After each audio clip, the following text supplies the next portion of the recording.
Bienvenue au premier mardi de l'éducation populaire de l'année, puisque le dernier qu'on avait projeté à la mi-janvier, en fait, on a été obligé de l'annuler. Comme c'était en pleine période de grève, on avait projeté de faire venir Maurice Lemoine, qui est un journaliste au Monde diplomatique, pour nous parler de la situation en Amérique latine. Et en fait, il avait un rendez-vous le lendemain à Paris, et c'était un petit peu incertain son retour sur Paris. Du coup, on va reporter à une date ultérieure sa venue. On a dans les tuyaux pour les prochains mardis d'éducation populaire alors quelque chose qui est sûr, c'est le 7 avril, voilà, un mardi de l'éducation populaire théâtre avec Yann Flouriot ici présent, qui est comédien et qui avec un collègue de Rennes va faire une pièce de théâtre sur dialogue de Pascal avec Descartes. Donc c'est théâtre et philosophie, et c'est le lien un peu de la raison et de la foi au XVIIe siècle. Et puis il y aura un échange aussi après. Et on a d'autres idées. On a une connaissance italienne de Bologne qui a fait des documentaires au Chili sur les manifestations anti-Pinochet et puis les manifestations de mouvement social contre la droite chilienne aussi, et qui pourrait projeter un documentaire ici avec un débat aussi pareil sur la situation au Chili actuellement. Voilà quelques idées, peut-être sur la commune de Paris aussi, et puis faire venir Maurice Lemoine. Maurice Lemoine, je l'ai proposé par mail de revenir au mois de mai. Moi, je n'ai pas de réponse, je sais qu'il y a un rapport suffisamment grand, et comme je sais qu'il retourne au mois de mars, m'a-t-il dit, en Amérique latine, donc voilà, j'ai pas eu le retour de ma proposition. Donc aujourd'hui, ça va être sur Jaurès. Alors, pourquoi parler de Jaurès aujourd'hui? Parce que c'est une figure incontournable de la gauche, du mouvement socialiste au sens large. C'est une figure à la fois morale, qui dans l'imaginaire collectif reste comme l'artisan de la paix, celui qui aurait pu déjouer la Grande Guerre, la Première Guerre mondiale, qui a été si décisif pour comprendre le caractère tragique du XXe siècle. Et c'est aussi une figure qui finalement est assez peu méconnue dans son itinéraire politique, dans le détail de ses prises de position politiques, dans l'influence qu'il a pu avoir aussi sur l'évolution du socialisme. Alors pour ma part, je me suis intéressé à Jaurès au moment de mes études de philosophie. J'étais déjà à l'époque militant socialiste, en rupture avec le Parti socialiste 1 an ou 2 ans auparavant. Et un professeur de philosophie que j'avais à la fac de Rennes m'avait parlé de la thèse de philosophie de Jean Jaurès, qui s'appelait « De la réalité du monde sensible », et qui était assez peu connue, qui était une thèse de métaphysique. Alors ça m'a intrigué de comprendre comment un penseur socialiste, donc on imaginait plutôt marxiste, matérialiste, pouvait écrire une thèse de philosophie en 1892. Et donc ça a été une année d'intense travail sur l'œuvre de Jean Jaurès, qui est absolument considérable, l'œuvre pratique et l'œuvre théorique aussi. Parce que Jaurès était tout à la fois un homme politique, qui est devenu député dès 1885, et aussi un penseur, un journaliste. Sur la table derrière, j'ai présenté un certain nombre de volumes qui traitent de l'œuvre de Jaurès, ou qui rassemblent des articles de Jaurès. C'est absolument considérable. Son œuvre de journaliste, elle s'est principalement déployée à la Dépêche de Toulouse, qui est aujourd'hui la Dépêche de Midi, où Jaurès commence à écrire en 1887, à la Petite République aussi, qui est un journal de centre-gauche, à l'Humanité, à partir de sa création, puisque c'est Jaurès qui crée l'Humanité en 1904, et aussi dans d'autres publications plus confidentielles, notamment les publications, le journal des instituteurs, où Jaurès aussi avait des collaborations. Parallèlement, il a aussi écrit des œuvres importantes, comme l'histoire socialiste de la Révolution française, en 5 volumes, 5000 pages, qu'il a écrit à un moment où il avait été battu aux élections législatives à Carmaux en 1898. Et donc ça a été un travail de 4 ans pour comprendre ce qu'il y avait d'émancipateur dans la Révolution française. Il y a eu aussi un autre écrit important à dimension philosophique aussi, qui s'appelait L'Armée nouvelle, qu'il écrit en 1910 pour lutter contre la montée du nationalisme et du militarisme et pour pour lutter contre la loi de 3 ans qui portait le service militaire de 2 à 3 ans, ce qu'il considérait être une préfiguration en fait d'une politique de guerre contre l'Allemagne. Son œuvre pratique aussi est importante, on va y revenir. Jaurès, c'est une légende, ça commence à devenir une légende à partir de son assassinat par un militant d'extrême droite qui était bien nommé Raoul Villain, le 31 juillet 1914. 2 jours après, c'est la déclaration de guerre. Il faut savoir que Raoul Villain, son assassin, a été acquitté par la chambre Bleu Horizon, donc une chambre très à droite, issue de la fin de la guerre, la fin de la Grande Guerre, en 1919, et qu'il va falloir attendre 1924 pour réhabiliter Jaurès. Donc c'est le retour de la gauche au pouvoir, le cartel des gauches. Et là, Jaurès est panthéonisé, et on dit qu'il y aurait eu à peu près 1 million de personnes qui auraient participé à la procession jusqu'au Panthéon, ce qui marque l'empreinte du personnage. Jaurès, c'est aussi un enjeu de mémoire, puisque cette grande figure morale et politique a pu être instrumentalisée aussi bien par le mouvement socialiste que par le mouvement communiste après la Grande Guerre. Et donc, il faudra voir aussi dans ce propos introductif qu'est-ce qui est justifié dans ces instrumentalisations. Les instrumentalisations, elles perdurent jusqu'à aujourd'hui, puisque moi, quand je faisais ma maîtrise de philosophie sur Jaurès, j'ai notamment pu lire le bouquin de Vincent Peillon sur Jaurès. Vincent Peillon, qui était ministre socialiste du gouvernement Jospin, et qui tire Jaurès vraiment vers le courant réformiste, simplement attaché aux idées de laïcité, de réforme économique et sociale, mais pas du tout révolutionnaire.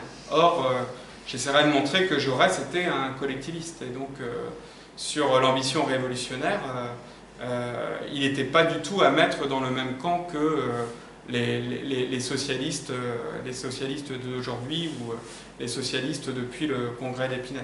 D'ailleurs, Blum lui-même, jusque dans l'après-guerre, en fait, avait des déclarations politiques collectivistes. Il était pour la révolution sociale, il était pour l'appropriation publique des moyens de production.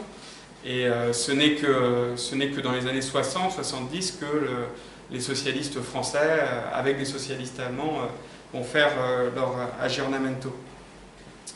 Donc Jaurès, c'est aussi un enjeu de mémoire, et d'où l'intérêt de s'en préoccuper aujourd'hui. Et c'est aussi un point d'appui à la fois son œuvre et puis son action politique pour comprendre le monde d'aujourd'hui et les débats politiques de la gauche contemporaine. Alors j'ai structuré mon propos en plusieurs parties. La première partie, je vais vous parler brièvement du contexte du socialisme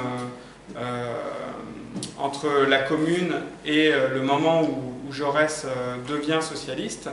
Dans une deuxième partie, je vais vous parler de la formation politique de Jean Jaurès et de sa venue progressive au socialisme. Et dans une troisième partie, je vais essayer de parler en étant soucieux aussi de chronologie et en parlant aussi des événements de l'époque, c'est-à-dire de la fin du 19e et du début du 20e siècle, des grandes caractéristiques du socialisme de Jean Jaurès, de la manière dont il se positionne par rapport au mouvement syndical, au marxisme, au débat entre réforme et révolution, mais aussi aux grands événements du siècle comme l'affaire Dreyfus, la loi de séparation de l'Église et de l'État, et puis la question de la paix. Alors, pour ce qui est du contexte du socialisme après la Commune, il faut dire que après la Commune, le mouvement socialiste est caractérisé par une forme d'émiettement. La Commune, ça a été la répression de la Commune, donc 1871, ça a été un coup très dur porté au mouvement ouvrier. Pendant la semaine sanglante, il y a eu à peu près 10 000 militants ou parisiens favorables à la Commune qui ont été fusillés. On parle entre 10 000 et 20 000 fusillés, et la plupart des cadres, disons, du mouvement ouvrier français ont été soit donc liquidés, soit déportés comme Louise Michel. Donc le mouvement socialiste va mettre du temps à se relever de cet événement. Et dans les années 70-80, ce qui domine la gauche, c'est plutôt le positionnement par rapport à la réaction monarchiste ou bonapartiste. Et donc la question de la République.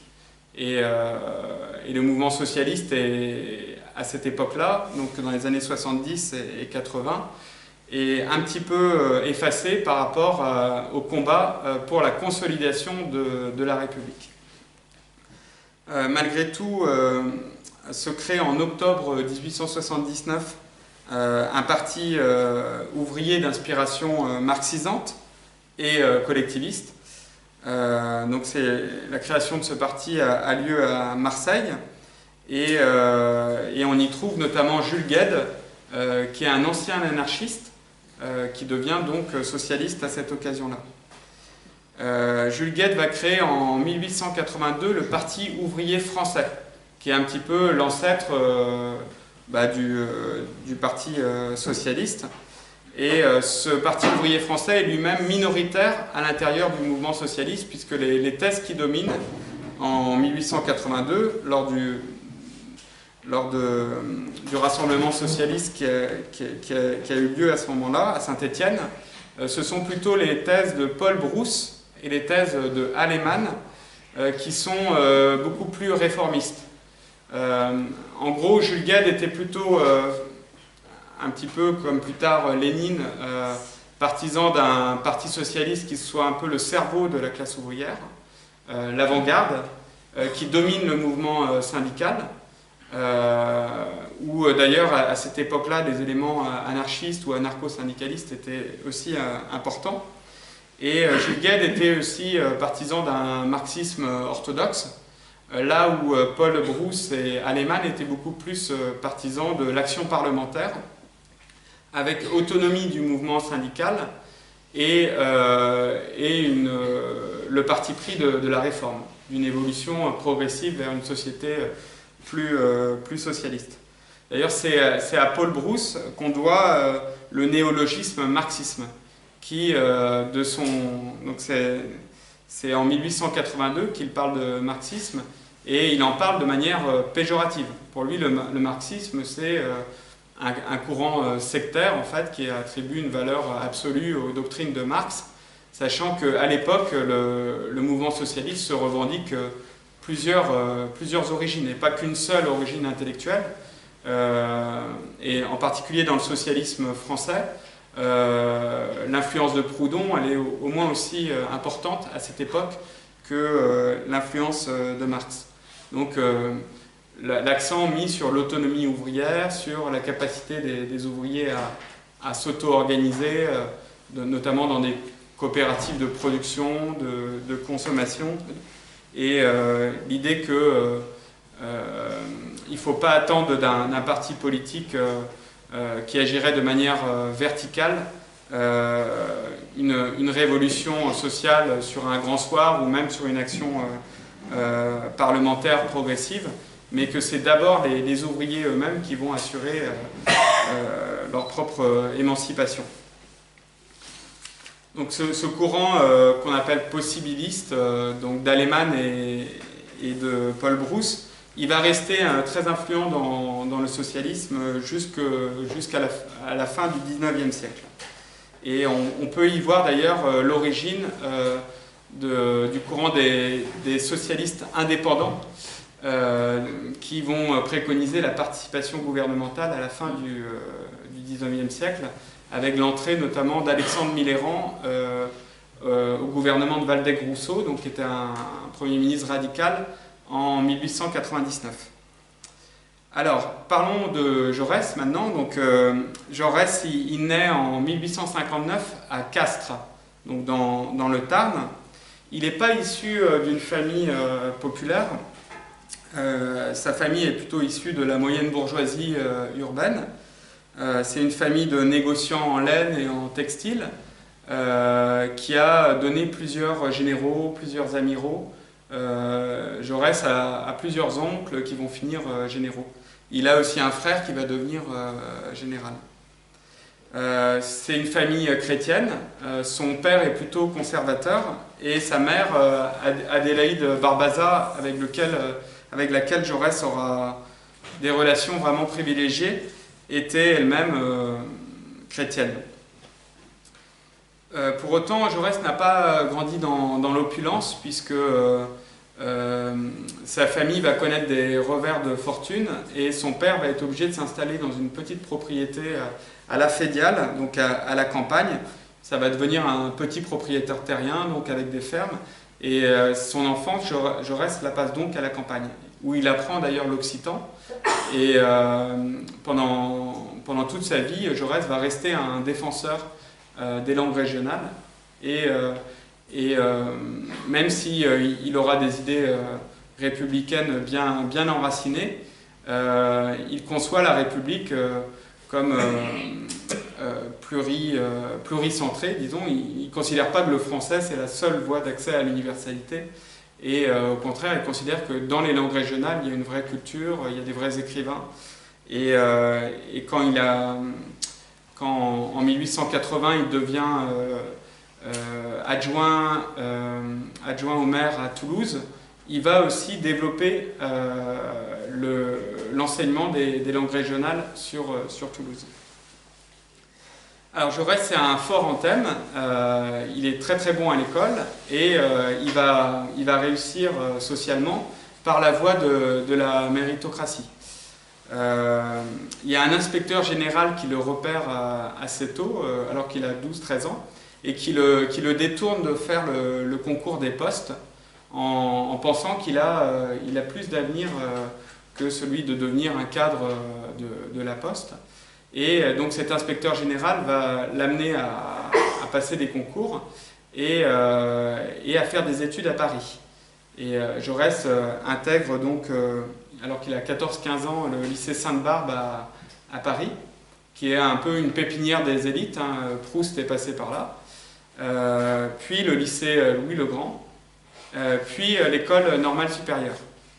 Donc il rentre à l'école normale supérieure en 1878. Et donc il est reçu premier à l'école normale supérieure. Et il obtient son agrégation de philosophie en 1881. Alors, petite déception pour lui, devant lui, à l'agrégation de philosophie, il y a un futur grand philosophe qui s'appelle Bergson. Il avait battu au concours d'entrée à l'école normale supérieure, et Bergson est devant lui à l'agrégation de philosophie. Et dans la première partie de sa carrière, entre guillemets, Jaurès va pas mal jouter avec Bergson sur le plan philosophique. Bergson était le partisan d'un idéalisme qui considérait que la richesse du monde se situait dans le moi, dans la vie intérieure, à l'exclusion de la vie sociale ou de la vie qui se déroulait dans l'espace commun. Et Jaurès va montrer au contraire que la conscience est partout, elle ne se replie pas dans l'individualité, mais qu'elle est également présente dans le monde. Alors pour poursuivre sur la vie de Jaurès, on peut dire que de 1881 à 1885, Jaurès a exercé un métier autre que la politique, c'est-à-dire qu'il a été professeur de philosophie. à Albi et à Toulouse.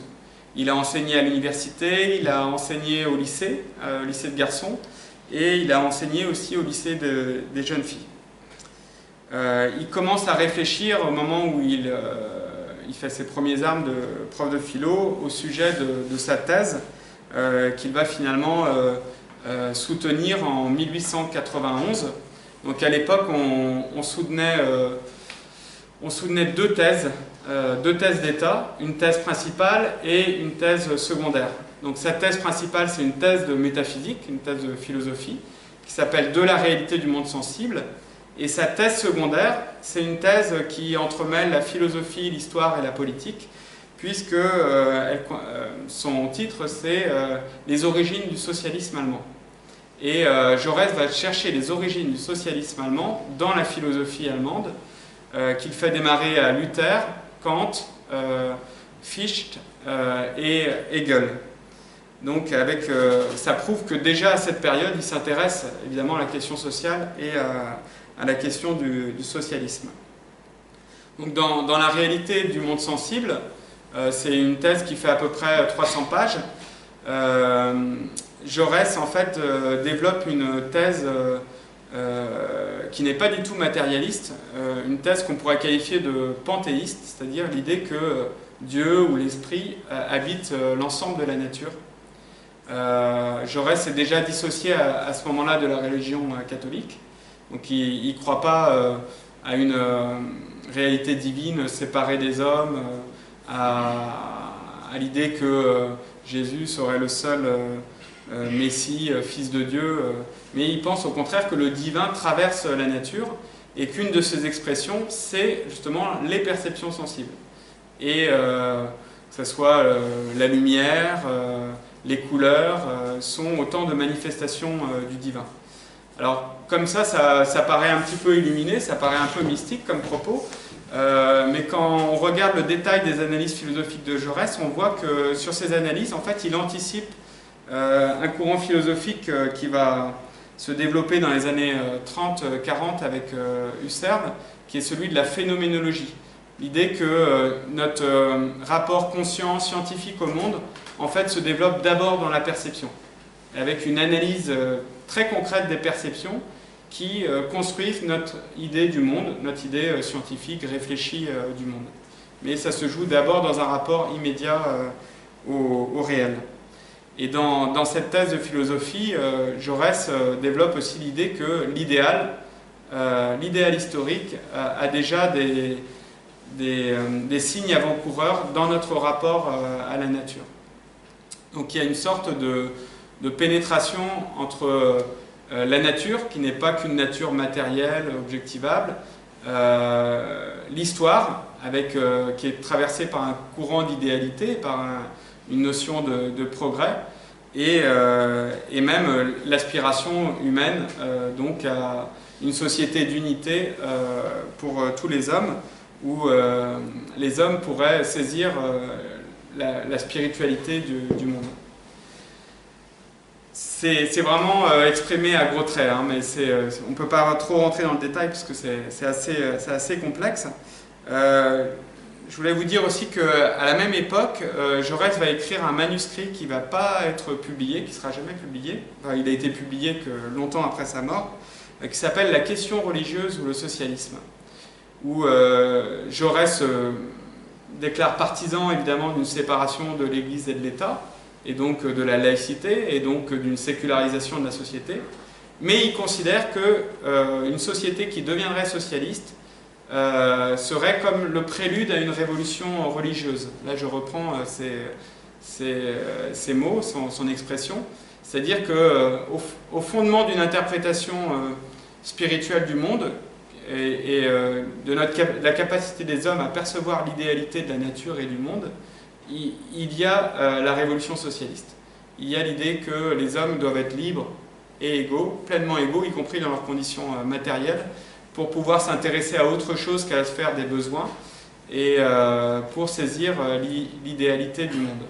Donc ça montre aussi qu'au fondement de l'interprétation jaurétienne de l'histoire et de sa philosophie, il y a une sorte d'aspiration mystique où il y a une forme d'idéalisme.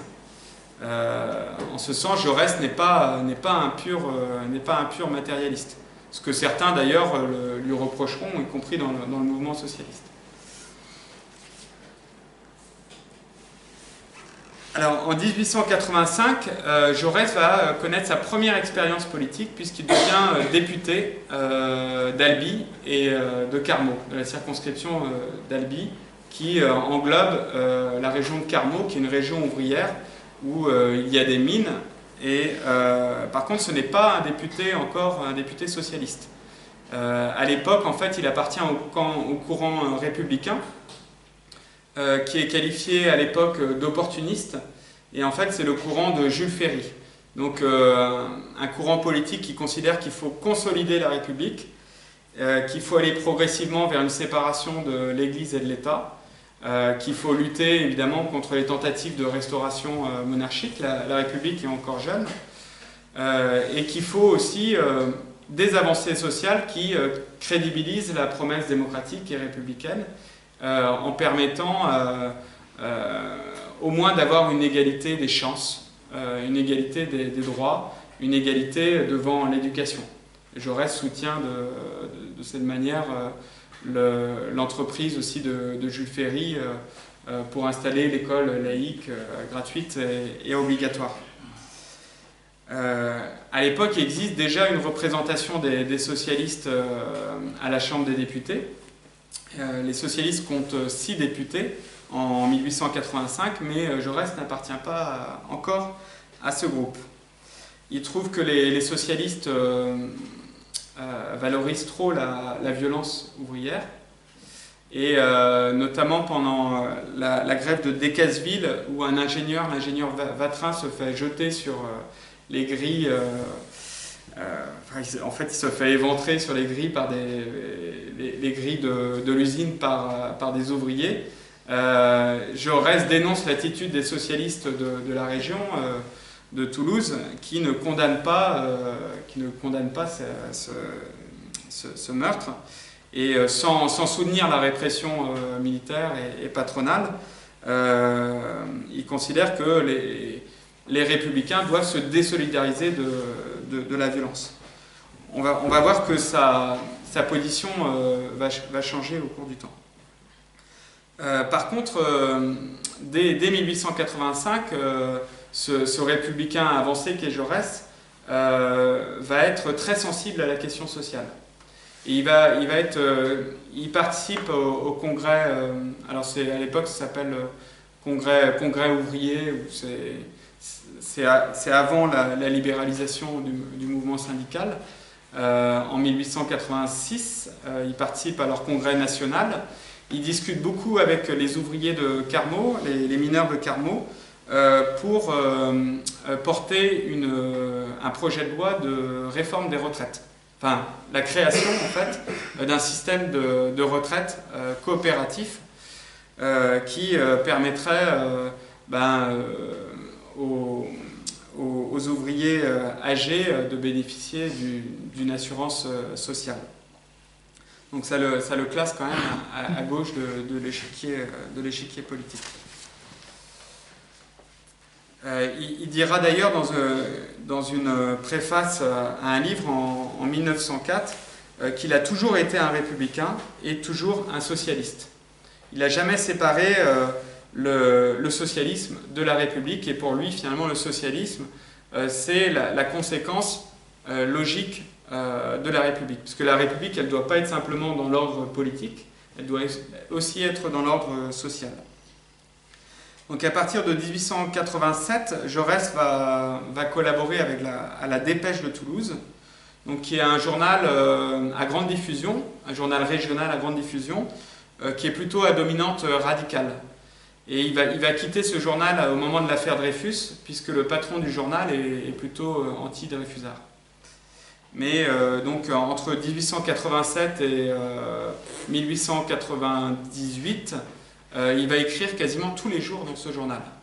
Et quand vous lisez ces articles, vous verrez que c'est vraiment d'un très haut niveau culturel. C'était pas la presse d'aujourd'hui, hein, c'est déjà, il avait quasiment 2 pages pour s'exprimer chaque jour sur des questions sociales ou culturelles. À partir de 1893, il va tenir une... c'est pas grave. Il va tenir une rubrique qui s'appelle Le Liseur, qui est une rubrique littéraire et culturelle, où Jaurès aussi va mettre en avant, et il va populariser, il va essayer de faire connaître un certain nombre d'artistes et d'écrivains de l'avant-garde. Et on a notamment des très beaux textes de Jaurès sur Rimbaud, qui n'était pas connu du tout à l'époque, sur Verlaine, qui n'était pas du tout connu à l'époque, sur les impressionnistes, qui étaient très décriés au moment où ils ont commencé à peindre. Donc Jaurès fait vraiment partie des découvreurs dans le domaine esthétique et culturel. Et il a déjà la passion aussi de ce qu'on appelle, de manière sans doute inappropriée, la vulgarisation. C'est-à-dire qu'il veut mettre le savoir et la culture à la portée de tous. Et ces articles sont vraiment très, très intéressants.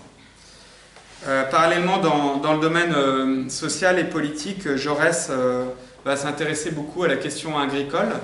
En 1887, il demande des prix rémunérateurs pour les fermiers, donc qui n'étaient pas propriétaires de leurs terres, des revenus garantis pour les métayers. Il va demander la nationalisation des chemins de fer en 1887 et la nationalisation des grandes activités d'intérêt général.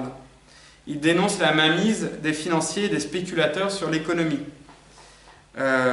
Après une catastrophe à Saint-Étienne qui a tué 100 mineurs, les fameux coups de Grisou, Jaurès va défendre l'idée qu'il faut des délégués élus pour veiller à la sécurité des ouvriers et des mineurs dans les entreprises. Donc c'est des mesures qui aboutiront ensuite longtemps après à la libération, après la Seconde Guerre mondiale. Jaurès croit déjà à l'époque, alors qu'il n'est pas encore inscrit au groupe socialiste, dans un processus d'affirmation politique et sociale du prolétariat. Il écrit par exemple en 1887 « Il est évident pour tous ceux qui regardent et qui écoutent, pour ceux qui sont attentifs à l'éclair qui traverse l'horizon, que de vastes rénovations se préparent. Plus de lumière, demandait Goethe avant de mourir. Plus de justice, demande notre siècle avant de finir. » Donc la question sociale lui apparaît comme la question déterminante de cette fin du XIXe siècle.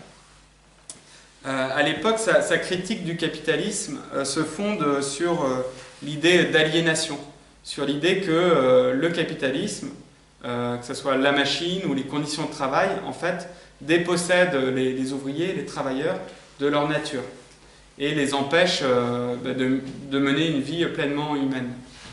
Elle se fonde aussi sur l'idée morale en fait, que le capitalisme en fait, sépare les hommes et crée des antagonismes irréductibles entre les hommes, alors que au fond de l'unité de la nature humaine, il y a une aspiration au contraire à la concorde. Donc à l'époque, Jaurès rêve d'une société en fait, peut-être pas d'alliance de classe, mais en tout cas d'alliance des hommes, et pense que cet antagonisme entre les hommes et entre les classes n'est aucunement irréductible, qu'on peut le dépasser. Il écrit aussi en 1889 dans la Dépêche que les lois du capitalisme deviennent de plus en plus écrasantes et soustraites au contrôle des hommes. Il écrit « Cette société ressemblerait à une société où une centaine de mécaniciens, ayant mis la main, même légitimement, sur de monstrueuses machines automatiques capables et seules capables de tout produire, le pain tout cuit, les vêtements tout confectionnés, les maisons toutes bâties, s'approprieraient la totalité du pain, des vêtements et des maisons, sous prétexte qu'ils tiennent la manivelle de la machine. Or, ce n'est pas là tout à fait une fiction. Le mouvement des sociétés européennes, depuis bientôt un siècle, peut se résumer ainsi: abaissement continu du prolétariat, écrasement continu de la classe moyenne par la classe capitaliste. Donc, à l'époque, déjà, Jaurès commence à lire Marx. Faut vous dire que Marx a commencé à être traduit en français en 1874. Donc le premier livre du Capital est traduit en 1874. Le manifeste du Parti communiste, lui, n'est traduit qu'en 1882. Par contre, Jaurès a un avantage sur d'autres militants et penseurs français de gauche, et qui lit l'allemand dans le texte. Et donc, à l'époque, Lucien Herr, qui est le bibliothécaire de l'École normale supérieure, avec lequel Jaurès a gardé des liens d'amitié, l'amène à lire à la fois Marx, dans le texte, en allemand donc, mais aussi Lassalle, aussi d'autres penseurs socialistes et révolutionnaires. Alors, le mandat de Jaurès, son premier mandat de député, s'achève sur la crise du boulangisme. Alors, le boulangisme, c'est un mouvement populiste, nationaliste, qui est né d'une réaction à la corruption déjà de la République parlementaire. Et le général Boulanger avait été appelé d'abord au ministère de la Guerre par Clémenceau, puis il avait été destitué par des radicaux modérés qui ne voulaient pas de la confrontation avec l'Allemagne.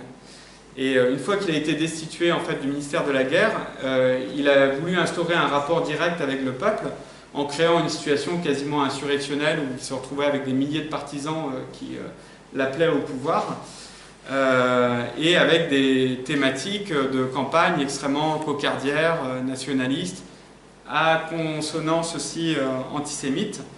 Et Jaurès voit dans le boulangisme un danger redoutable pour la République. Il est toujours attaché à la conservation de la République, des libertés démocratiques et du parlementarisme.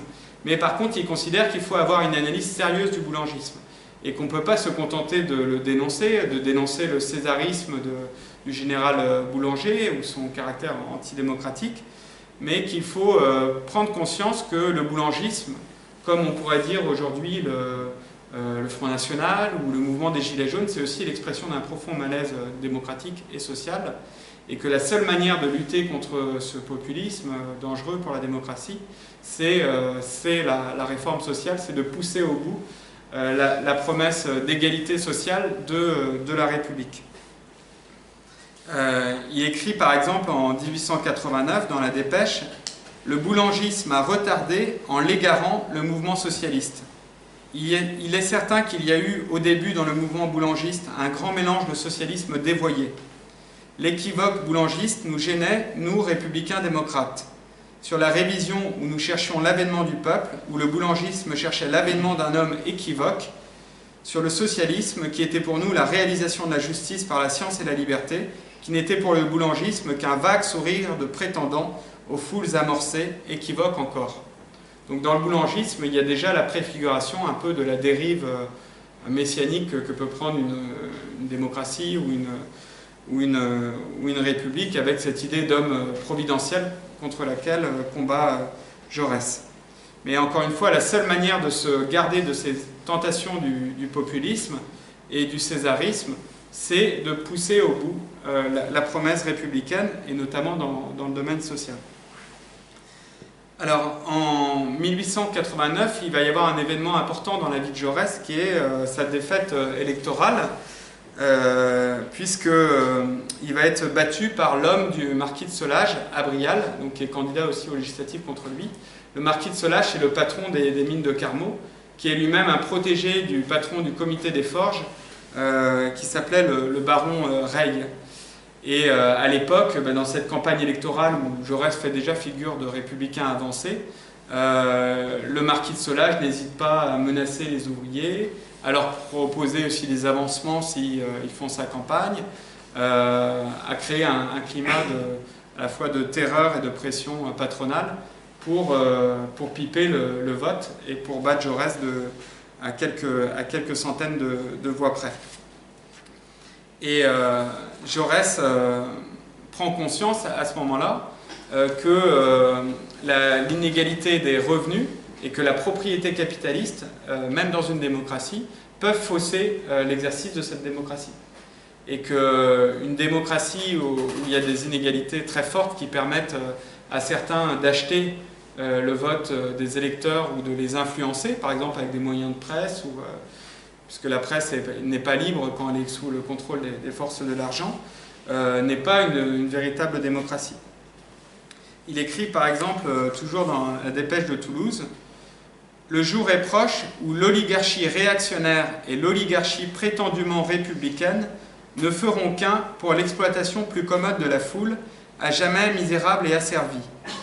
Alors la démocratie française sera livrée à une espèce nouvelle de boulangisme, plus ignoble encore, peut-être, que l'autre. Le boulangisme étant en dehors de toute croyance, c'est-à-dire de toute honnêteté, la coalition des mécontents. L'oligarchie nouvelle sera en dehors de toute croyance, c'est-à-dire de toute honnêteté, la coalition des satisfaits. Pourquoi nous traiter de déclamateurs et de démagogues quand nous disons que ceux qui n'ont rien, rien que leur travail du jour, sont à la merci des puissants, et que, sans l'égalité sociale, la liberté politique est la plus cruelle des ironies. Sans l'égalité sociale, la liberté politique est la plus cruelle des ironies. Donc là, on voit un autre versant du socialisme de Jean Jaurès, qui est plus le versant moral, c'est-à-dire l'idée qu'il faut sortir du capitalisme pour désaliéner les hommes, et pour que les hommes expriment leur vraie nature, et pour qu'ils soient à nouveau unis. Mais c'est aussi un versant civique, on va dire, de la lutte contre le capitalisme, c'est-à-dire que le capitalisme, dans ses conditions d'exercice, en fait, empêche un véritable exercice de la démocratie, puisqu'il met toute une partie de la population et des électeurs et des citoyens à la merci, sous la dépendance des puissants de l'oligarchie. De ce point de vue, on peut dire que Jaurès rejoint Rousseau, un autre penseur progressiste, donc antérieur à la Révolution française, qui considérait que l'idée républicaine ne pouvait vivre que dans un minimum d'égalité sociale. Parce que sans égalité sociale, en fait, l'égalité du droit de vote mène à la mise sous influence des pauvres par les riches. Alors, Jaurès va employer pour la première fois une expression inclusive où il se met dans le camp socialiste en mars 1891. Il écrit, et c'est assez symptomatique d'ailleurs dans la dépêche, nous socialistes, nous ne craignons pas d'avouer que nous sommes des métaphysiciens. L'expression, elle peut paraître assez paradoxale et contradictoire, parce qu'on a tendance à pousser le socialisme du côté du matérialisme, mais ça montre qu'il y a un fondement justement idéaliste du socialisme de Jean Jaurès. S'il est socialiste, c'est pour que les hommes expriment leur vraie nature, pour qu'ils puissent percevoir l'idéalité du monde. Parce que quand dans la société d'inégalité, en fait, les hommes sont aliénés, ils sont asservis à la machine, ils sont asservis à la sphère des besoins matériels, au train-train quotidien, à l'obligation de devoir se nourrir chaque jour dans la difficulté, et ils ne peuvent pas avoir des préoccupations plus élevées.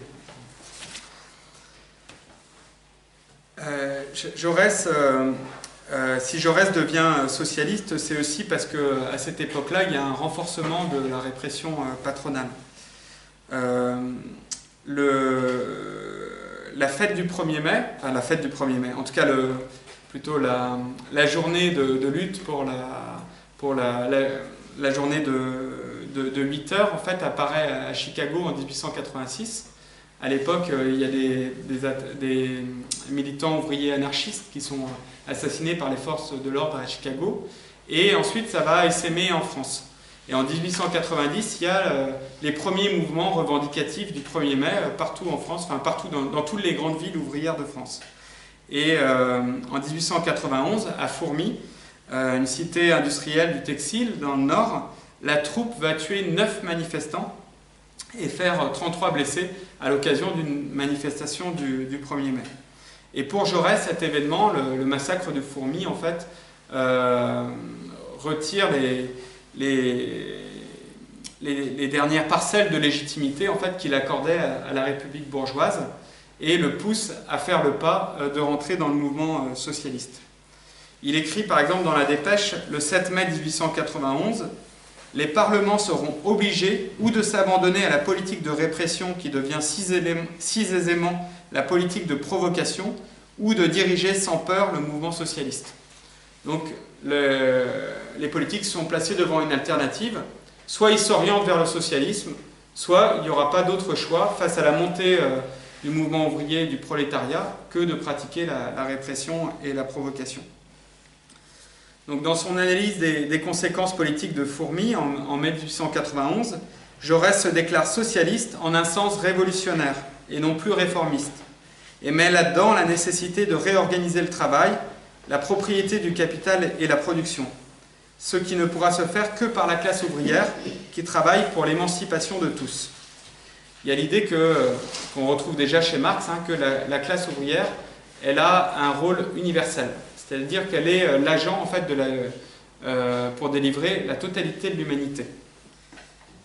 Jaurès écrit par exemple à cette période-là: « C'est là ce qui donne de la grandeur à la mission historique de la classe ouvrière.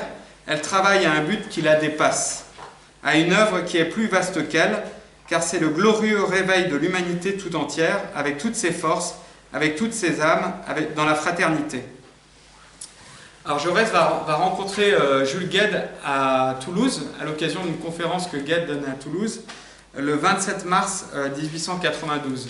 Et la légende dit que Jaurès passe toute la nuit à discuter avec Jules Guesde, c'est la première fois qu'il le rencontre, et il aurait passé toute la nuit à discuter dans son hôtel du socialisme.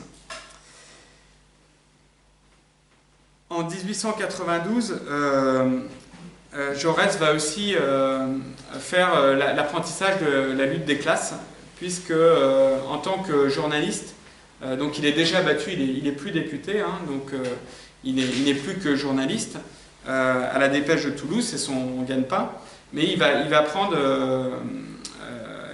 parti pour les ouvriers de Carmaux qui mènent un mouvement de grève et de manifestation continue pendant 3 mois pour obtenir la réintégration de leur maire, Calvignac, qui a été destitué de ses...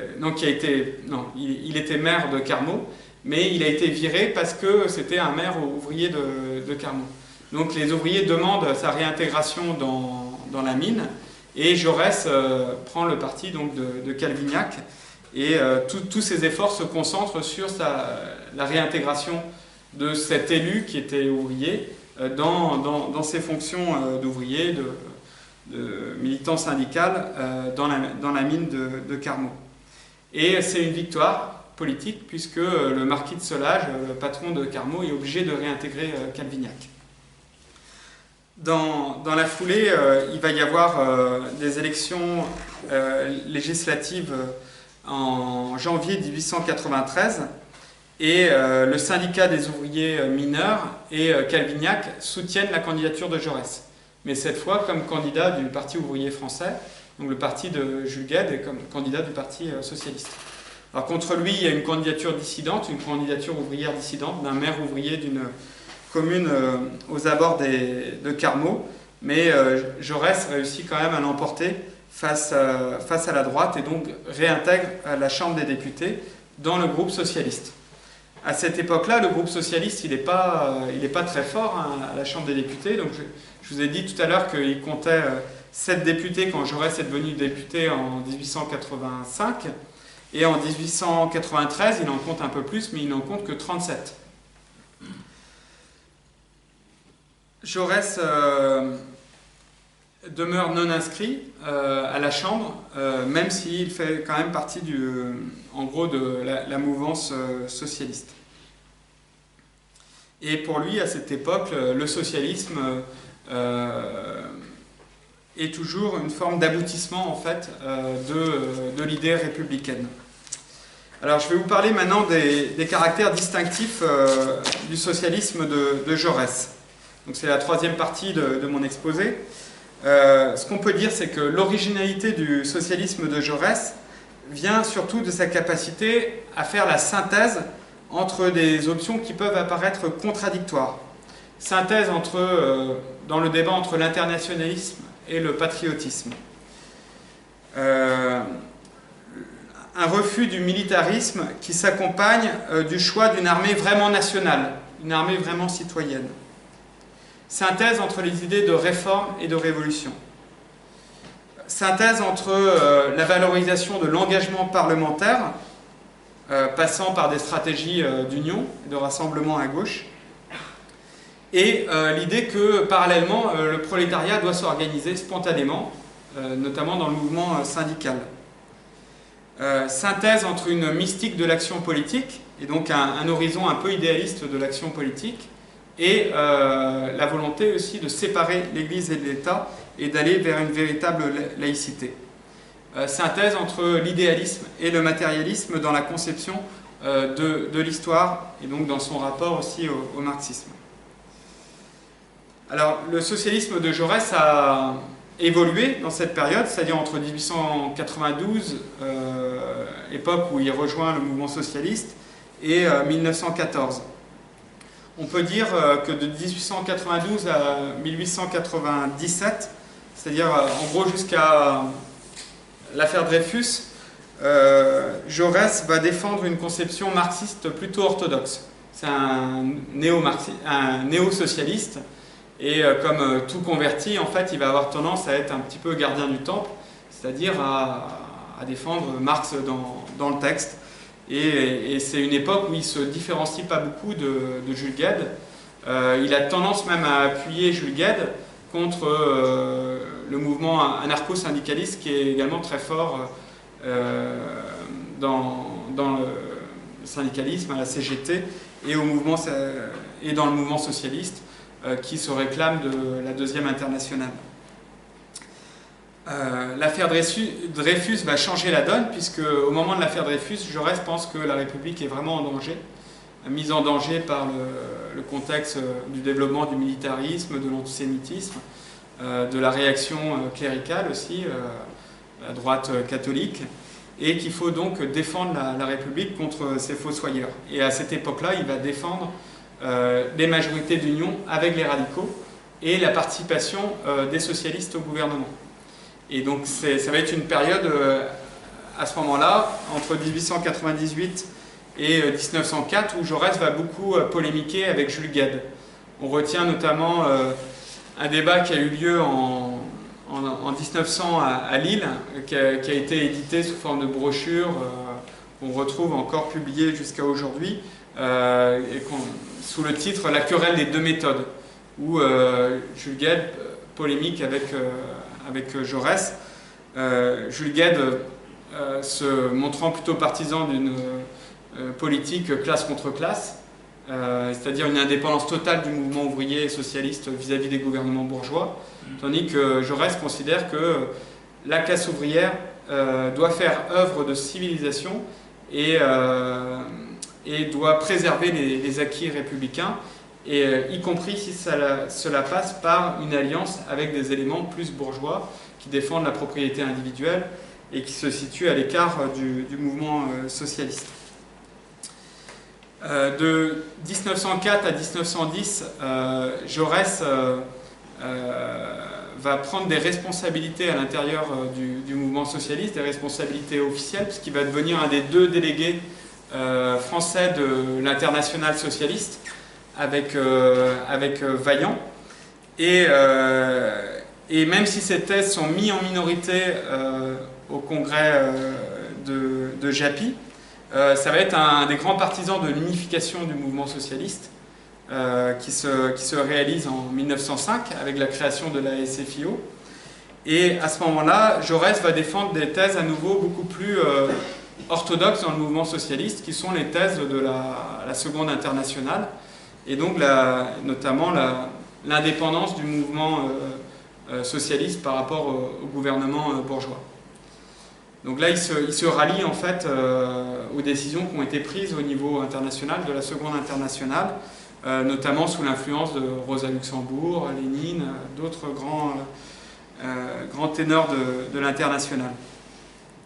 Par contre, il va toujours se distinguer de Jules Guesde dans ce sens que pour lui, le Parti socialiste, donc la SFIO, ne doit pas se présenter dans une position de surplomb et de verticalité ou de commandement par rapport au mouvement syndical.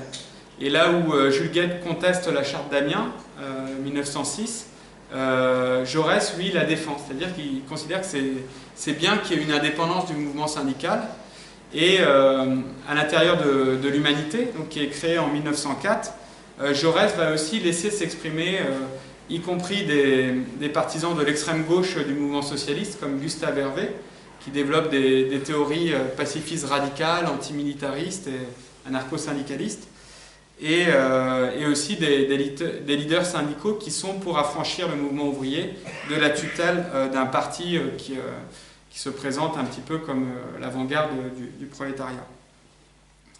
Et de 1910 à 1914, le combat dominant de Jaurès, ça va être le combat pour la paix, puisque Jaurès pressent l'imminence du danger de la Première Guerre mondiale, et donc toutes ses forces, en tant que rédacteur en chef de l'Humanité, en tant que parlementaire, ça va être de suivre la politique internationale pour déjouer le piège de la guerre.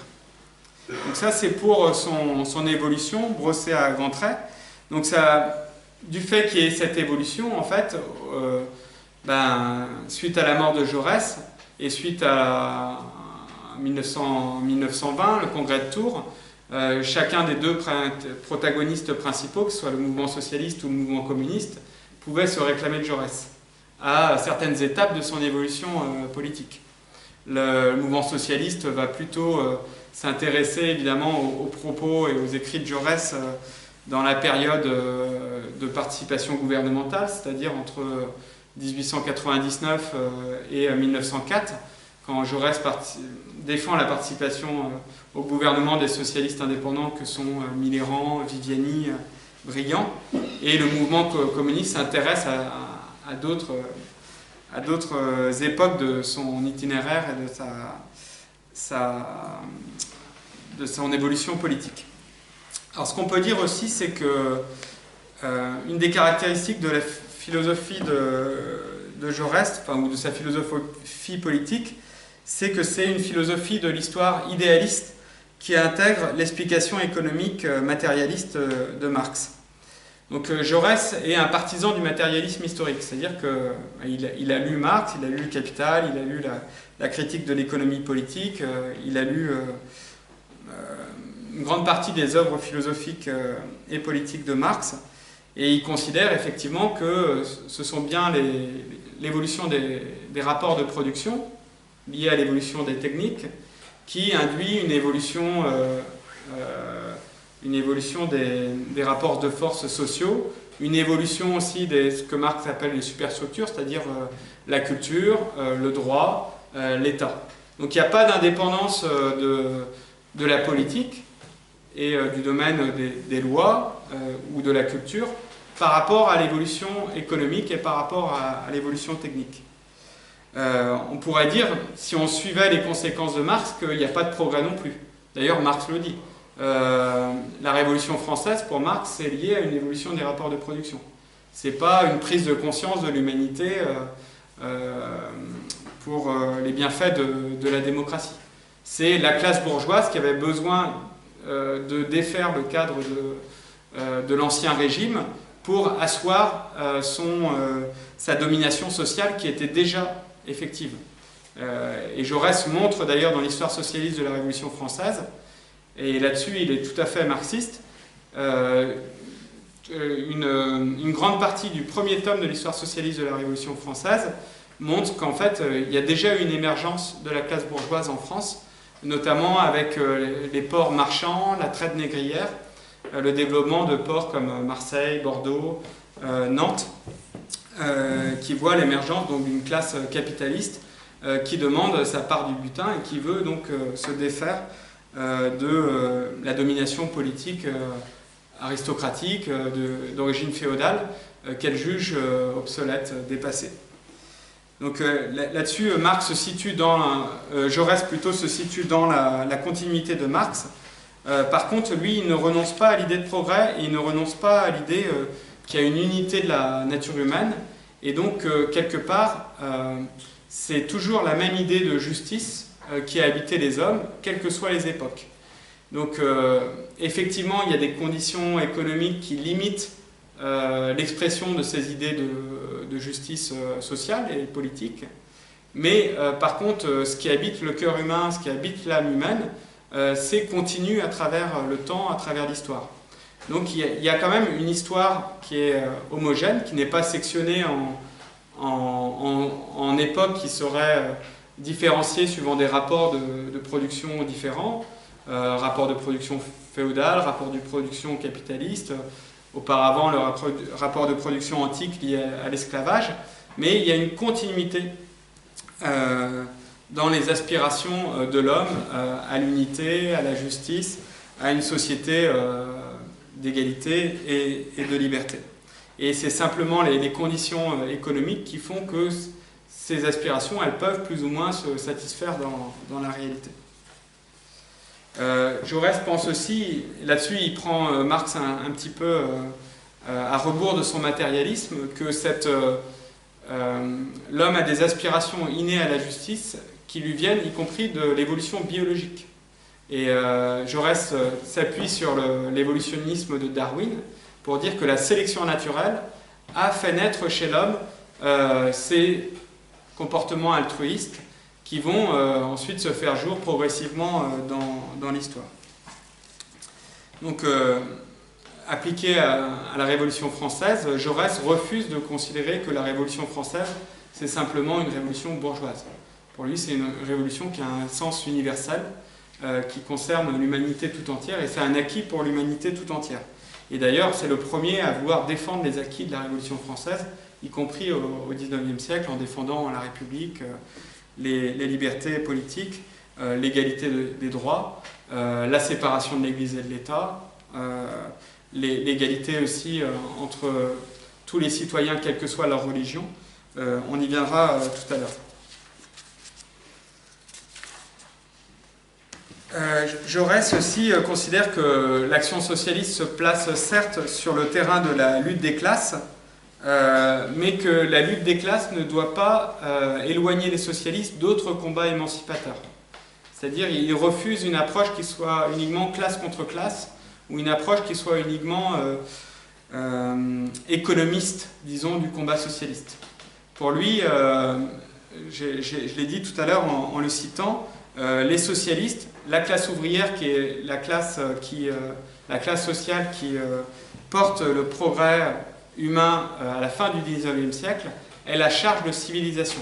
C'est-à-dire qu'elle doit, y compris, défendre les héritages des combats passés et défendre l'héritage de la République, des libertés, de l'égalité des droits. Et Jaurès, contrairement à Marx, ne considère pas que la démocratie bourgeoise, c'est simplement une démocratie formelle. Une démocratie qui ne recouvrerait que finalement la violence des rapports sociaux, du rapport capitaliste. Il considère que la République, c'est un cadre qu'il faudra préserver avec ses libertés, y compris dans un régime socialiste. Donc là, c'est quelque chose qui le différencie d'autres penseurs du socialisme français comme Jules Guesde ou Lafargue, qui est le gendre de Karl Marx, et qui défendent les deux, hein, ils sont dans le même parti. À l'époque, en 1900, ils défendent plutôt la tactique classe contre classe. Alors ce positionnement, il va apparaître notamment au moment de l'affaire Dreyfus. Alors quelques mots sur l'affaire Dreyfus, pour dire que donc l'affaire Dreyfus, elle démarre vraiment en 1894. Donc c'est, je vous rappelle, un capitaine d'origine juive, alsacienne, issu de la bourgeoisie, qui est accusé d'espionnage au profit des Allemands. Au début, Jaurès est persuadé, comme toute la presse semble l'indiquer, de la culpabilité de Dreyfus. Pendant quelques mois, il pense que Dreyfus est coupable.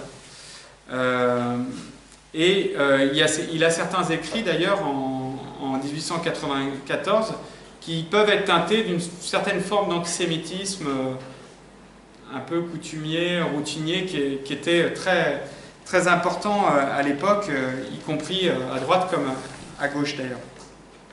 D'ailleurs, c'est une époque où Jaurès voyage en Algérie, en 1895, et l'antisémitisme était aussi très répandu en Algérie, puisqu'avec le décret Crémieux, en fait, les Juifs avaient obtenu l'égalité des droits, et donc d'être situé au-dessus des musulmans d'Algérie, avec le droit de vote, et que toute une partie du petit prolétariat blanc d'Algérie était défavorable à cette égalité des droits et développait plutôt une rhétorique antisémite qui pouvait être parallèlement aussi socialiste. Et il est symptomatique à cet égard que le premier article que Jaurès écrit sur l'affaire Dreyfus, c'est pour s'étonner que la justice militaire soit plus clémente avec Dreyfus, donc un bourgeois, qu'avec des soldats qui vont être condamnés à mort pour mutinerie ou parce qu'ils sont issus du mouvement ouvrier ou paysan. Alors, Jaurès ne demande pas la mort pour Dreyfus, il dit au contraire qu'on devrait abolir la peine de mort exercée par la justice militaire, mais qu'il n'y a pas de raison de faire deux poids deux mesures entre le petit soldat qui est convaincu de trahison ou d'émission et le grand capitaine issu de la bourgeoisie.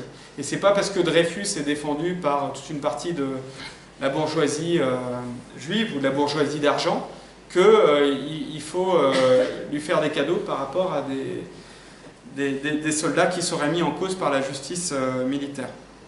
D'ailleurs, à la suite de cet article, Jaurès va se battre en duel avec le ministre des Travaux publics, puisque comme il mettait en cause l'armée, le ministre des Travaux publics l'apostrophe à la Chambre des députés, et Jaurès le déclare en duel. Donc notre Jaurès, il était aussi un petit peu cow-boy. Il s'est battu 2 fois en duel, pas à l'épée, au pistolet.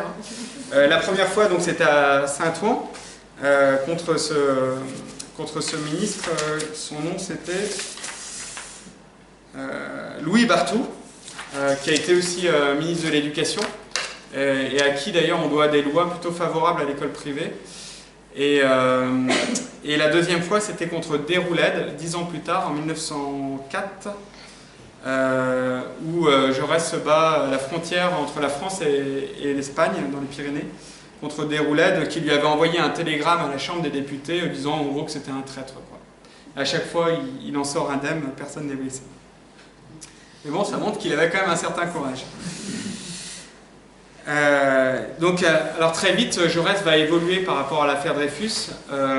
C'est les contacts qu'il a, notamment avec Charles Péguy, qui est un jeune intellectuel, écrivain, qui à l'époque est socialiste, qui est normalien comme Jaurès, Lucien R, et d'autres intellectuels qui sont proches du mouvement socialiste, comme Lévi-Bruhl, vont vite le convaincre de l'innocence de Dreyfus. Et pendant 4-5 ans, en fait, Jaurès va être en grande partie, son énergie va être en grande partie mobilisée sur la défense de Dreyfus. C'est-à-dire dénoncer le verdict militaire qui a destitué Dreyfus, qu'il a emprisonné au bagne, et obtenir sa réhabilitation. Jaurès va témoigner lors du procès Zola, il va soutenir Zola aussi, qui avec son j'accuse en fait va être condamné par la justice et aussi menacé de mort. Et il va aussi plaider lors du procès en révision du procès Dreyfus, du procès de 1894, qui a lieu à Rennes, d'ailleurs au lycée Zola de Rennes, dans la chapelle du lycée Zola actuel de Rennes. Et Jaurès va faire partie des grandes voix qui vont témoigner pour Dreyfus. Tout simplement aussi parce que non seulement il est convaincu de l'innocence de Dreyfus, et derrière vous avez d'ailleurs les articles qu'écrit Jaurès à cette époque-là, c'est réuni en 2 tomes de 600 pages chacun, où ces 2 tomes sont consacrés à plaider l'innocence de Dreyfus. Et ils ont été réunis dans un texte qui a été publié comme un livre en fait, qui s'appelle L'épreuve, qui doit faire à peu près 600 pages. C'est dire l'importance qu'il consacre à l'affaire. Et Jaurès voit plus largement dans le combat pour Dreyfus un combat antiraciste contre l'antisémitisme, qui est pour lui d'une forme de socialisme dévoyé. Il parle de l'antisémitisme comme du socialisme des imbéciles. L'expression n'est pas de lui, elle est de Bebel, mais il a le même point de vue. Et pour lui, le combat pour Dreyfus, c'est aussi le combat pour la sauvegarde de la République par rapport à un courant nationaliste autoritaire qui est à la fois qui s'appuie sur le militarisme, sur l'armée et sur la droite catholique et qui menace la République. Et donc c'est dans le cadre de ce combat aussi de l'affaire Dreyfus que Jaurès va être amené à défendre la participation gouvernementale, donc en 1898-1899, donc de socialistes minoritaires au gouvernement radical de Waldeck-Rousseau, et ce qui lui vaudra d'ailleurs pas mal d'inimitié de certains socialistes. Jules Guesde, lui, pense que les socialistes perdent leur temps à défendre un bourgeois, en fait, et qu'il ferait mieux, plutôt que de défendre la République, de se prioriser le combat de classe. Alors, pour autant, Jaurès n'est pas un réformiste. Dans certains écrits contemporains, que ce soit les écrits de Vincent Peillon ou d'autres écrits socialistes sur Jaurès, Jean-Pierre Rioux, Vincent Duclerc, on a tendance à ramener Jaurès du côté du courant réformiste. Mais ce qu'il faut dire, c'est que pour Jaurès, l'objectif du mouvement socialiste, c'est la révolution. La révolution économique, c'est-à-dire la propriété collective des moyens de production, la suppression de la classe capitaliste. Alors il n'est pas pour la suppression totale de la propriété individuelle, il n'est même pas pour la suppression de l'héritage ou de l'épargne individuelle, mais il est pour la suppression de la propriété capitaliste des grands moyens de production et d'échange, c'est-à-dire nationalisation des banques, nationalisation des grands outils de production, nationalisation de la terre agricole même, qui pourrait être redistribuée ensuite à des fermiers qui seraient locataires. Ceci de manière à permettre à chacun de vivre décemment. Jaurès considère aussi que la lutte des classes est un moteur essentiel de l'histoire. Il croit au rôle messianique de la classe ouvrière, c'est-à-dire pour lui c'est la classe ouvrière au XIXe siècle et dans la suite de l'histoire qui porte le destin de l'humanité. C'est l'affranchissement de la classe ouvrière qui porte l'affranchissement de l'humanité tout entière et donc la perspective d'une humanité sans classe sociale et sans contradiction de classe sociale. Donc Jaurès est collectiviste, et c'est un collectiviste orthodoxe. Donc c'est très loin évidemment des socialistes d'aujourd'hui ou même des socialistes du congrès d'Épinay. Alors par rapport à l'idée de révolution, Jaurès développe une pensée assez complexe, c'est-à-dire qu'il ne croit pas véritablement au grand soir, c'est-à-dire l'idée que la révolution se ferait par un coup de main, une minorité organisée, consciente, qui saisirait le moment opportun pour prendre le pouvoir et installer une révolution sociale. Ça c'est la perspective blanquiste, donc d'Auguste Blanqui, qui a été un grand révolutionnaire du XIXe siècle, un penseur communiste et un praticien communiste, un communiste professionnel qui a été embastillé d'ailleurs au château du Taureau pendant la Commune, mais ça n'a pas été une perspective très efficace, y compris pendant la Commune de Paris ou pendant la Révolution de juin 1848. On a bien vu que la prise de pouvoir violente par le prolétariat, par une avant-garde éclairée du prolétariat, et l'installation d'une dictature du prolétariat, si la société n'était pas prête, était très fragile, en fait, débouchait pas sur une évolution durable du rapport de force social.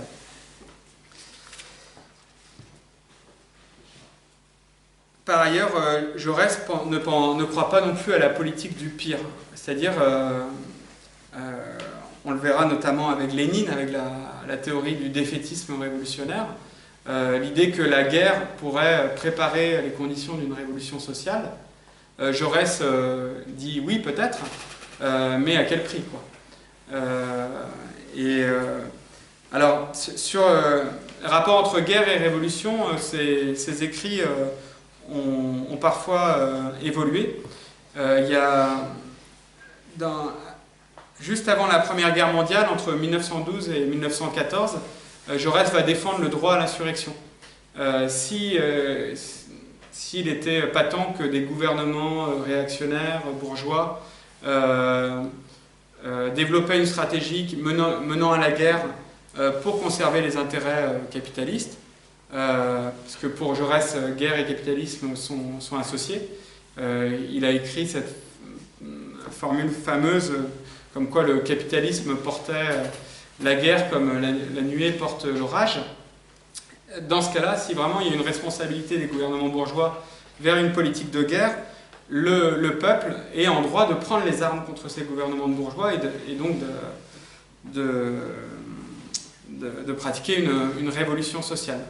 Mais par contre, il ne pense pas que ça doit être la stratégie privilégiée du mouvement socialiste, puisque pour lui, le mouvement socialiste se développera plus sûrement et dans un sens plus favorable à la conservation des libertés et à son efficacité dans un contexte de paix. Alors, Jaurès est ce qu'on appelle le partisan d'un évolutionnisme révolutionnaire. C'est-à-dire qu'il pense que, effectivement, le but du mouvement socialiste, c'est la transformation des rapports de production, et donc abattre la puissance de la classe capitaliste, partager les richesses, mais par la collectivisation. Par contre, il pense qu'il faut y aller progressivement, et qu'on ne peut y arriver que progressivement. C'est-à-dire que Jaurès est aussi parallèlement un partisan des réformes partielles. L'impôt sur le revenu, qui était défendu y compris par les radicaux, défendu de manière ambiguë, puisque les radicaux étaient aussi très influencés par le monde de la finance, et donc la réforme de l'impôt sur le revenu qui cherchait à promouvoir, en fait, elle était quand même très, très limitée. Et Jaurès défend aussi, par exemple, le projet de loi des retraites ouvrières. Il défend aussi les coopératives syndicales, coopératives de production et de consommation. Il faut dire qu'à l'époque, il y avait un débat à la fois dans le mouvement syndicaliste et dans le mouvement socialiste sur ces choses-là. Des gens comme Jules Guesde, des marxistes orthodoxes, restaient dans l'idée de Marx, en fait, qu'il fallait une paupérisation du prolétariat pour aller vers la révolution politique et sociale. Jaurès pensait au contraire qu'il fallait que le prolétariat gagne des forces, s'affranchisse des servitudes du travail, qu'il travaille moins, qu'il soit mieux rémunéré, qu'il ait davantage de protection sociale pour se sentir plus fort. Qu'il fasse aussi l'apprentissage de la gestion, par exemple de la gestion des retraites ouvrières, de la gestion des assurances sociales, de la gestion des coopératives, pour devenir une classe sociale mature, capable de gouverner un pays, capable de gouverner la société. Et donc, en fait, chaque réforme sociale partielle, même obtenue dans l'arrière-pensée de conserver la propriété capitaliste, qui donnerait de nouvelles forces au prolétariat, serait un appui, une arme de plus pour le prolétariat pour avancer vers une révolution sociale et politique.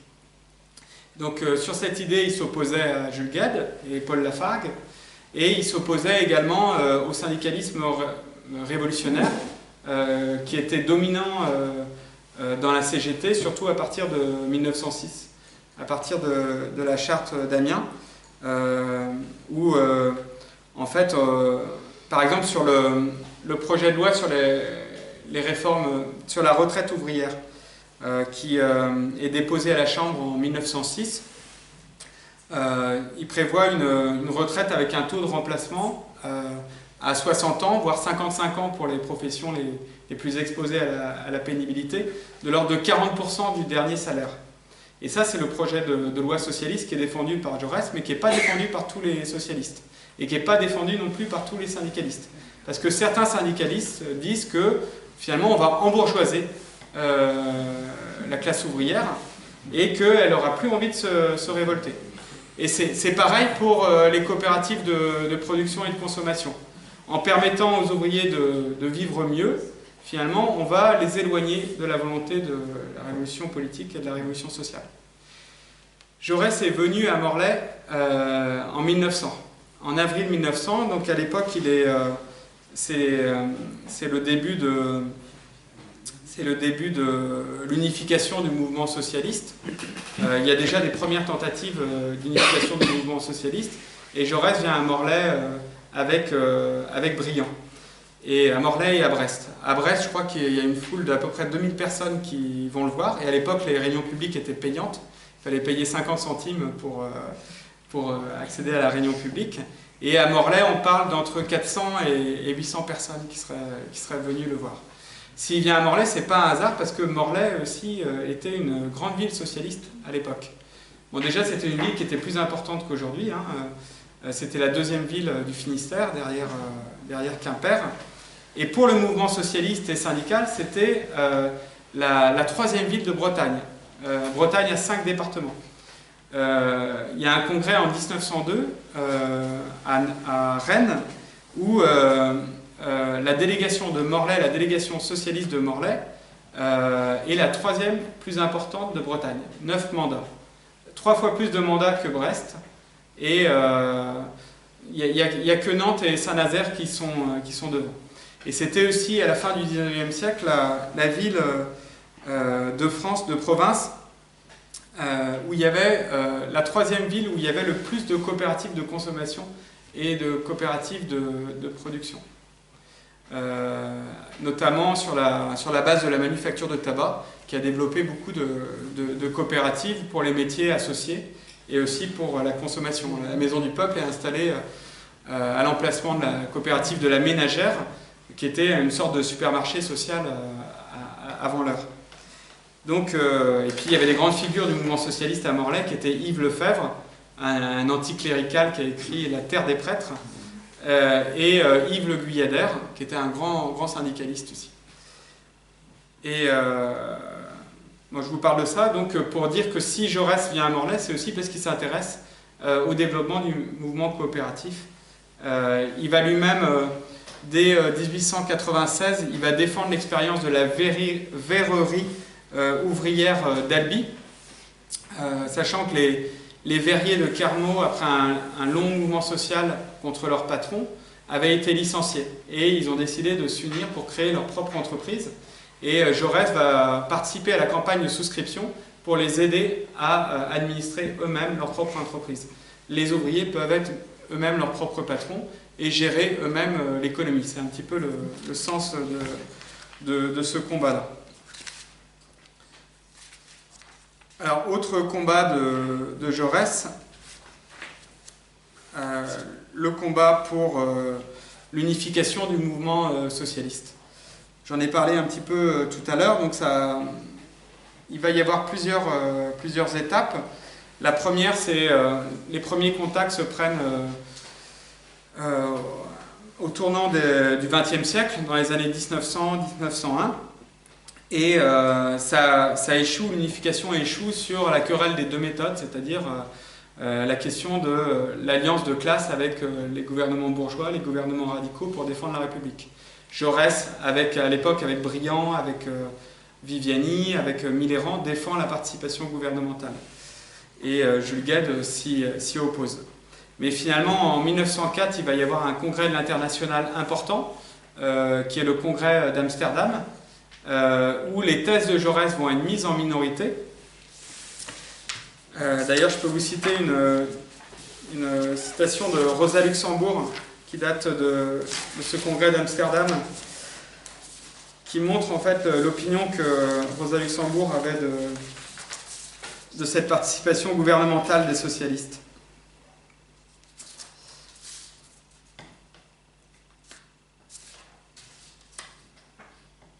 Alors, elle est intéressante. Ah oui, elle écrit, donc c'est en janvier 1900, donc un peu avant le congrès d'Amsterdam. L'entrée des socialistes dans un gouvernement bourgeois n'est donc pas, comme on le croit, une conquête partielle de l'État bourgeois par les socialistes, mais une conquête partielle du Parti socialiste par l'État bourgeois. Donc on retrouve bien tous les dilemmes du mouvement ouvrier quant à la participation gouvernementale. Les communistes ont eu les mêmes dilemmes par rapport à la participation au gouvernement socialiste. Et on s'est retrouvé face aux mêmes contradictions. Alors, toujours est-il qu'en 1904, à Amsterdam, les thèses de Jaurès sont mises en minorité dans la Seconde Internationale, mais que la Seconde Internationale prend une option pour l'unification du mouvement socialiste en France. Et Jaurès étant très favorable à cette unification, pour que le mouvement socialiste soit plus adulte, qui pèse davantage sur la société, ben, il décide de se ranger aux conclusions de l'Internationale et donc de défendre une stratégie d'indépendance du mouvement socialiste par rapport aux gouvernements radicaux, aux gouvernements bourgeois. Et donc entre 1904 et 1905, il va y avoir la préparation de l'unification du mouvement socialiste. Ça va être le congrès de 1905 qui aboutit à la création de la SFIO, dont Jaurès va devenir le grand leader parlementaire. Il n'a pas vraiment de fonction exécutive dans le comité directeur de la SFIO. Par contre, c'est son représentant à l'international, avec Vaillant, donc lors des grands congrès de l'international, à Stuttgart, à Bâle, les quelques congrès de l'international qu'il y a pu avoir à cette époque-là. Et c'est aussi son leader parlementaire.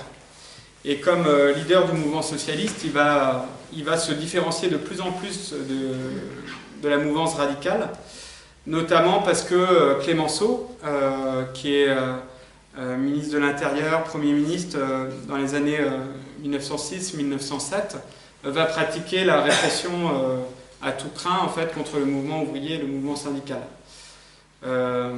Et avec l'appui d'un ancien socialiste brillant que Jaurès considère comme un traître.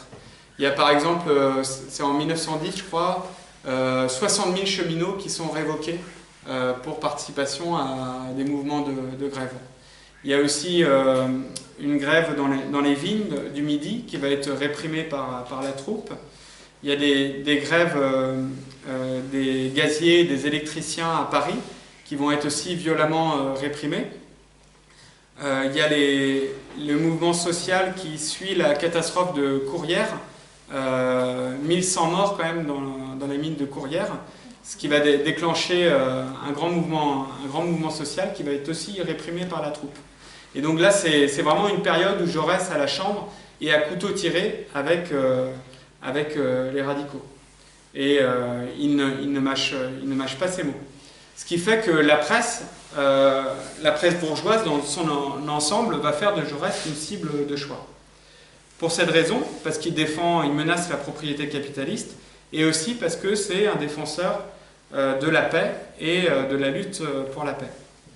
Et si vous lisez un peu les livres qui ont été consacrés à Jaurès, vous verrez que le nombre de caricatures qui présentent Jaurès comme un bourgeois ventru qui menace les intérêts fondamentaux de la nation, on trouve ça dans la plupart des journaux, que ce soit des journaux d'extrême droite, de droite, du centre et même de centre-gauche.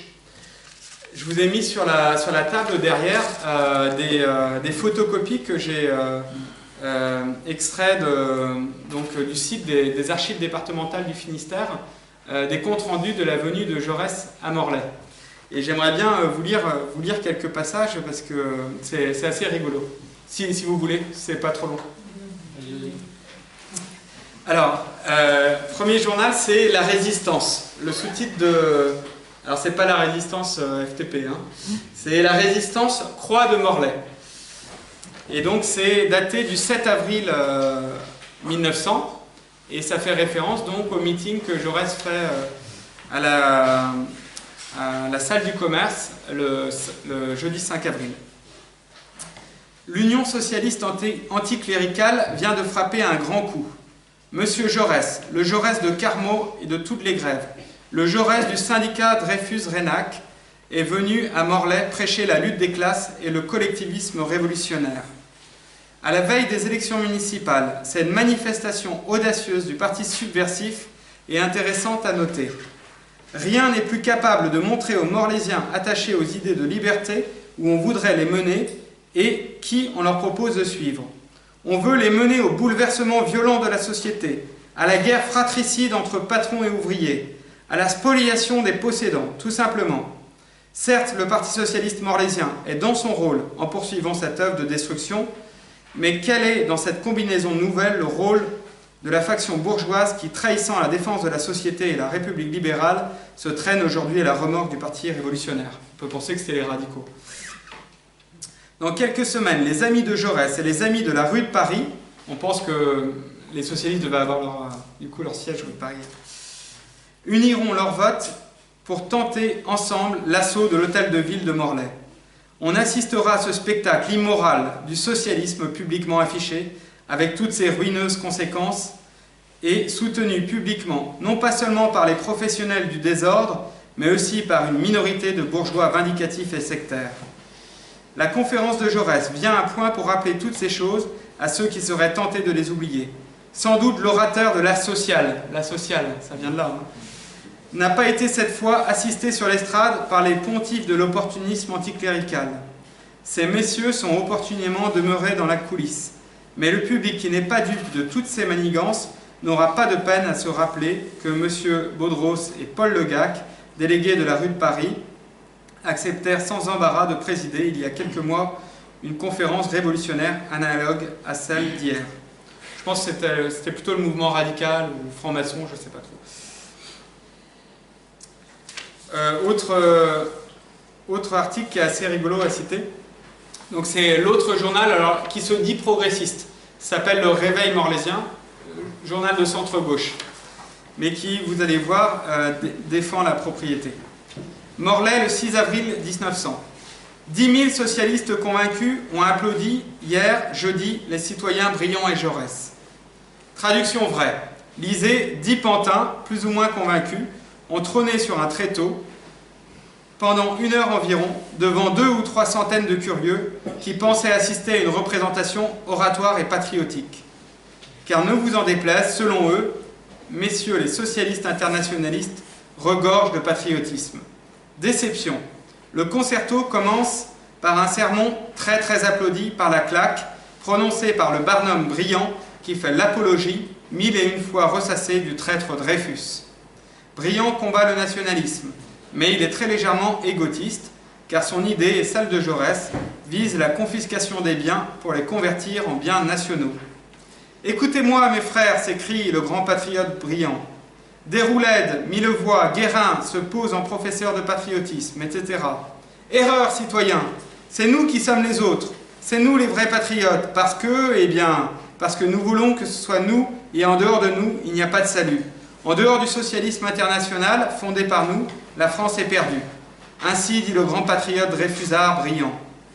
Ici se placent 3 bravos et un seul cri que nous pouvons reproduire. C'est un fait. Enfin, après ce long dithyrambe, arrive le grand, l'incommensurable orateur Jaurès. Le grand Jean Jaurès, comme le dit le petit Yves. Yves, donc, je pense que ça doit être Yves Lefebvre. En somme, le vrai Jaurès. Voici sa prose.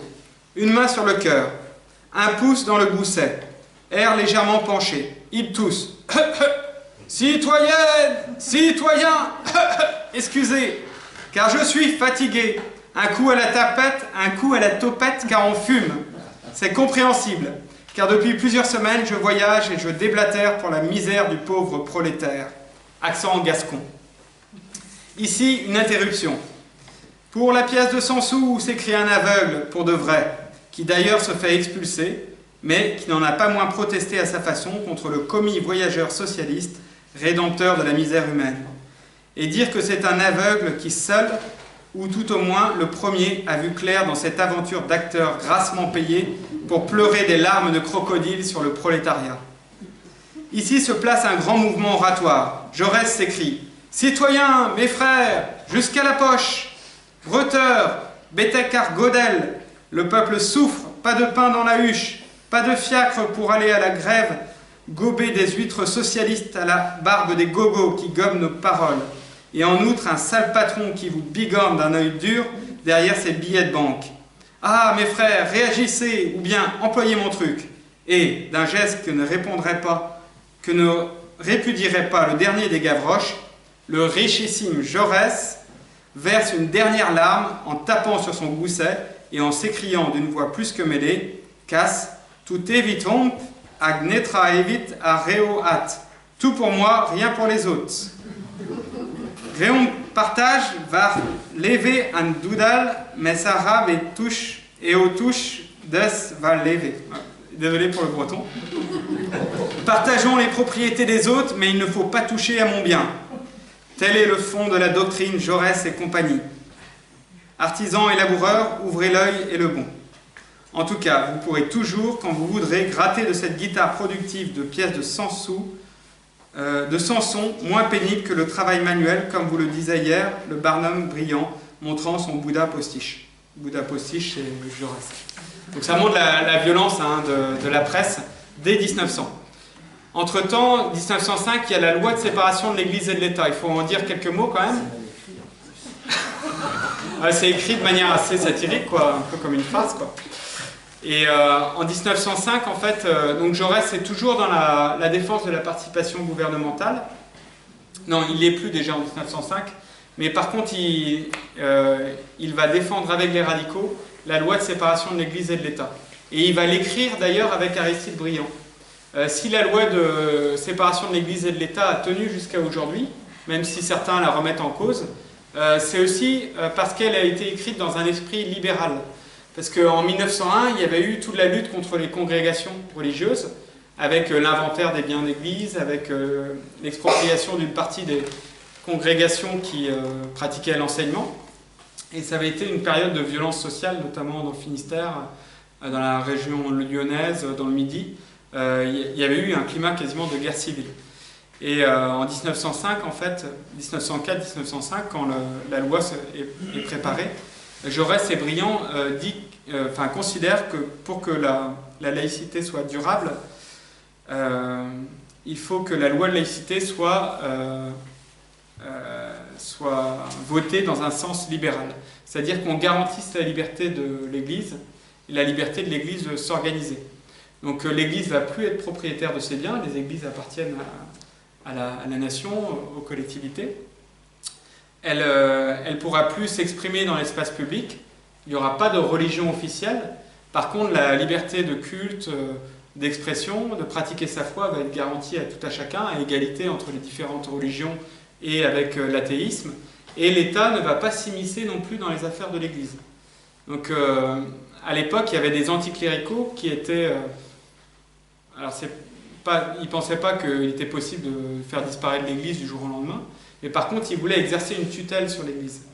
Et Jaurès et Briand pensaient que si on voulait sortir par le haut de cette histoire, de l'affrontement entre la République et l'Église, il fallait garantir son autonomie à l'Église catholique et donc faire en sorte que l'Église de France, son patron, ce soit le pape et pas le gouvernement français.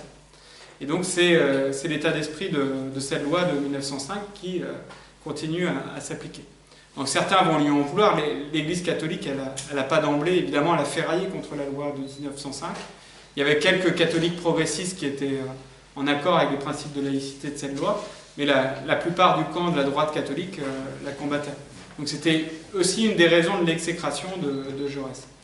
Et la principale raison, c'est donc toute la bataille contre le militarisme. Alors ça va prendre plusieurs dimensions. Déjà, Jaurès, après avoir été un partisan de l'idée coloniale quand il était républicain avancé, c'est-à-dire entre 1885 et 1889, où comme Ferry, il défend la colonisation de l'Algérie, de l'Indochine, d'autres territoires où l'armée française sévit, au nom de la civilisation, en gros, des races indigènes, progressivement va devenir de plus en plus anticolonialiste. Et dans l'Humanité, donc il crée en 1904, il va renseigner notamment toutes les exactions contre la révolte marocaine. Je crois que c'était... je sais plus, c'était déjà une révolte dans le Rif, où l'armée française avait employé les grands moyens pour exterminer les villages en fait, qui étaient révoltés. Et c'est l'Humanité, un des seuls journaux à l'époque, qui va recueillir des dépositions, des témoignages sur ces atrocités. Il va défendre d'ailleurs l'indépendance du Maroc. En Algérie, il va demander l'égalité des droits entre les musulmans et les Français ou les Européens d'Algérie, c'est-à-dire le droit de vote pour les citoyens musulmans d'Algérie. il va devenir aussi de plus en plus critique vis-à-vis de la colonisation de l'Indochine. Donc il y a déjà ce combat contre l'armée. Il y a aussi le combat pour la démocratisation de l'armée, c'est-à-dire l'affaire Dreyfus a révélé que c'était une institution féodale, l'armée, qui était sous la coupe de l'aristocratie, mais au sens propre, hein, tous les officiers étaient quasiment des nobles réactionnaires, et donc il faut démocratiser l'armée, on fait vraiment une armée citoyenne, et Jaurès à ce niveau-là plaide plutôt pour un modèle qui pourrait correspondre aujourd'hui au modèle suisse ou même israélien, c'est-à-dire une armée vraiment nationale, où chacun fasse un service militaire continu, soit réserviste de l'armée tout au long de sa vie, mais où il n'y ait plus d'armée professionnelle, justement pour démocratiser l'armée. Jaurès n'est pas anti-militariste à proprement dit, mais il est pour démocratiser l'armée. Et il combat aussi vigoureusement l'alliance de la France avec l'Empire ottoman, et il va être parmi les rares politiciens et journalistes à dénoncer les massacres des Arméniens qui ont eu lieu dès la fin du XIXe siècle, avec des dizaines de milliers d'Arméniens qui sont massacrés par le sultan ottoman. Et encore au début du XXe siècle. Et là, Jaurès se heurte à la réelle politique parce que la France et les intérêts capitalistes français étaient liés à l'Empire ottoman. Notamment, on développait des voies de chemin de fer là-bas, ce qui fait, pour la même raison, l'Allemagne n'est pas intervenue lors du génocide arménien en 1915. Et Jaurès se positionne aussi contre l'alliance avec la Russie tsariste. D'ailleurs, il applaudit la révolution contre le tsar en 1905, suite à la guerre sino-japonaise. Il y voit le germe d'une révolution sociale européenne. Et il y a des passages de ses articles dans l'Humanité où il parle de la révolution de 1905 qui préfigure la révolution de 1917. Parce qu'on considère, on a l'impression que pour lui, le point de départ de la vraie révolution socialiste, ça sera en Russie. Et il va s'opposer à la loi de 3 ans, donc, qui fait passer de 2 à 3 ans le service militaire, qui prépare une politique agressive vis-à-vis de l'Allemagne. Une loi qui est votée en 1913, et en mai 1913, il y a un grand meeting au Pré Saint-Gervais, où on voit souvent Jaurès s'exprimer à la tribune devant 150 000 personnes contre cette loi de 3 ans. C'était un meeting de la CGT en fait, mais il y avait plusieurs orateurs qui s'exprimaient, dont des orateurs socialistes, et Jaurès essaye de conjurer le danger de la guerre. Il y a aussi, Aragon parle de Jaurès dans 2 de ses romans. Dans Les Beaux Quartiers, il parle de ce meeting du Pré Saint-Gervais. Il y a une vingtaine de pages qui lui sont consacrées, c'est des pages magnifiques d'ailleurs, à la fin du roman. Et dans Les Cloches de Bâle, il parle du discours de Jaurès devant l'Internationale dans la cathédrale de Bâle en 1912, donc avec Rosa Luxembourg, Lénine, d'autres grands leaders, Liebknecht, d'autres grands leaders du mouvement socialiste, où Jaurès essaye de conjurer le danger de la Première Guerre mondiale. Et jusqu'au bout, jusqu'en juillet 1914, Jaurès va percevoir de manière très nette le danger que constituerait le déclenchement d'une guerre internationale avec la politique des alliances. Ils sont très peu à le percevoir à l'époque.